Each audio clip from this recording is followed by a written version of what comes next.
I'm here with Chase Skrubis, Extension Support Specialist in the turfgrass program at Cornell University. Welcome to Cart Rides with Micah, Chase. It's a pleasure to be here, Micah. Should we go have a look at some grass and talk about turfgrass management? I think so.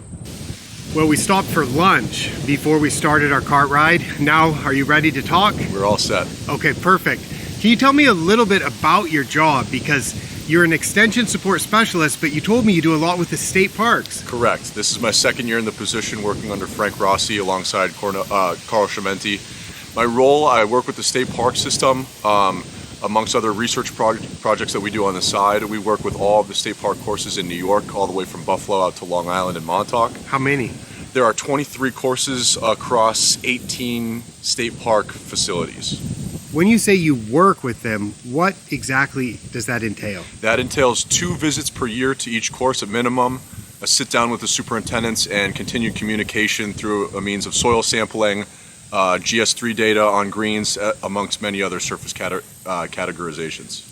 And with the soil sampling, you're doing OM246? OM at the 2 centimeter depth. That's become our standard now without removing the top surface canopy. And then we also test for chemical nutrient analysis. Okay, and you interpret that, I heard, by something that I helped to develop, which is MLSN. Correct. And how is that working for you? I mean, everybody's probably heard of that, and I'm interested when you're applying that across a range of soils, range of properties, from major championship venues like Bethpage Black down to lower budget facilities that don't have major championships. How does it work? Correct. So the MLSN values are very applicable to all of our state park courses. They allow us to simplify and sort of go through our nutrient analysis in a more efficient way. And then the report that we send back to the superintendents and discuss with them is in a much more concise and to the point format. It's been a great tool that we've been able to implement these last few years. We talked yesterday as we made some off-site visits to University of Minnesota and to Minnetonka Golf Club. We talked about all the numbers that come back on a typical soil test report, and we're not necessarily interested in all of those numbers, and it can be a little bit confusing and daunting. And so you present the data with only the key information. Correct. Is that correct? Correct. Yep. It's only the key information that MLSN indicates, and it's much easier to digest and to get through efficiently, both on the superintendent end and on our end. And then what happens with the grass? How many years have you been doing this? And then does the grass quality just get worse and worse as you use MLSN? Does it stay the same? Does it get better? Tell me about that. The grass quality continues to improve. We see this across all New York State Park golf courses. We've seen a constant improvement in my first 2 years as well as Carl's 7 years with the program. And this is a true theme of the MLSN values. And how, what's the reason? Why does it improve? How can that be? It's the proper nutrient values for the turf grass. We find turf that is in excellent quality, turf that might on an old nutrient report need amending or need improvement, and the MLSN indicates that this is happy, healthy grass. We're going to continue with it.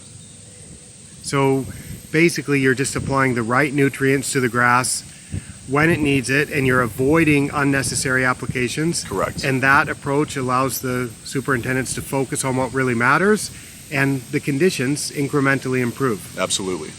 I'm glad to hear that. What's it been like working at the U.S. Amateur this week, and what have you learned working with the team here at Hazeltine? I mean, it's been absolutely fantastic. The entire staff here, the turf maintenance staff, the rest of the volunteers, the locals are all absolutely fantastic. The people are so kind.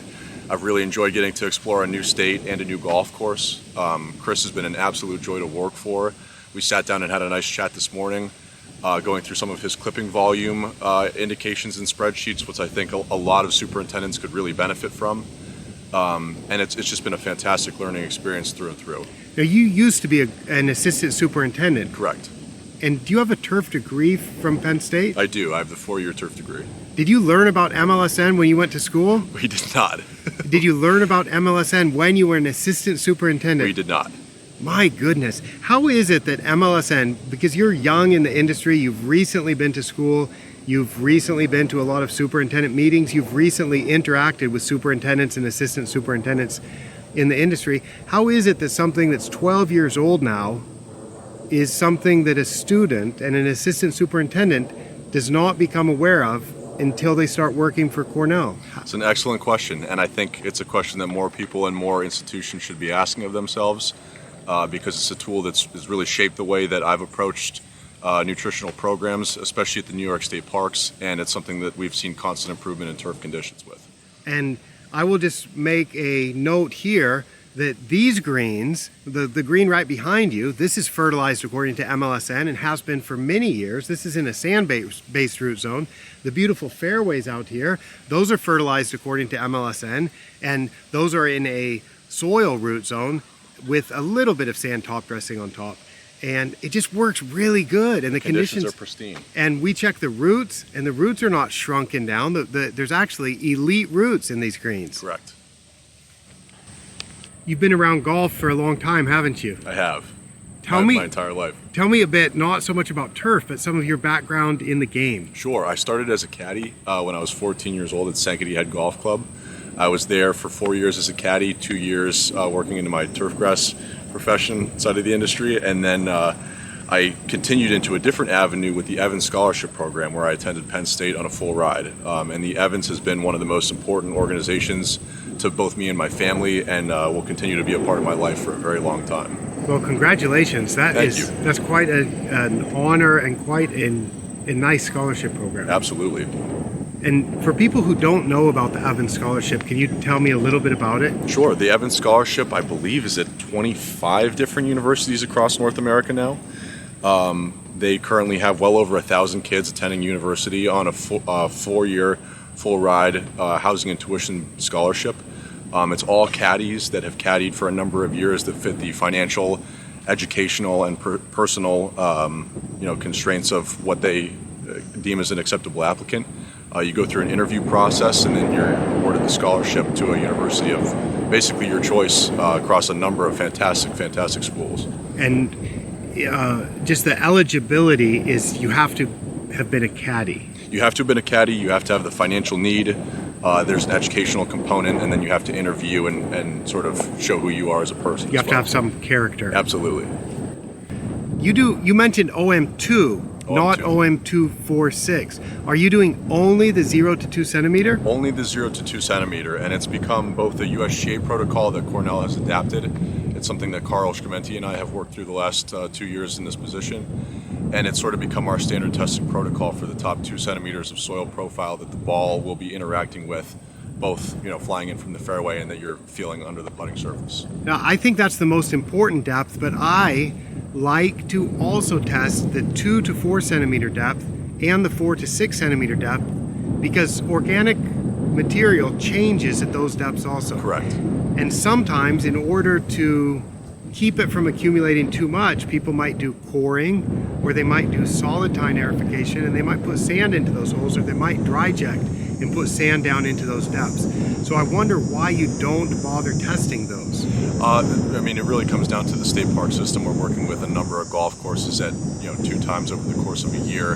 Simplicity of sending in tests and standardizing what we're looking for. This helps our superintendents make the best decisions.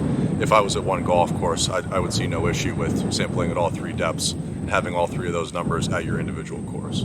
I've also started testing the sand itself from the 0 to 2 centimeter depth.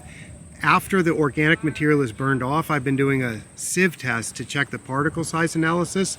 Is that something that you're currently doing? It's not something we currently do. It's something we're hoping to work with on Brookside Laboratories to check, all of the soil physical properties, and equally as important information to know about the soil profile of your greens. I think it's really interesting to check that when people change top dressing sand suppliers. Absolutely. Or they change the type of top dressing sand, or they change the amount of the quantity of top dressing sand.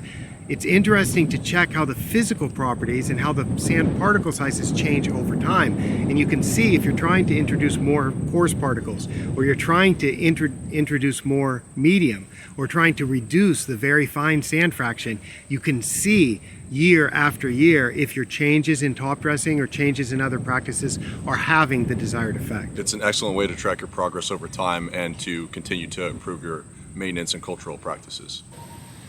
Chase, thank you so much for joining me on the cart ride today. Thank you, Micah. I appreciate your time. That was great. Thanks again. Let's do it again sometime. Absolutely. Maybe we'll take a cart.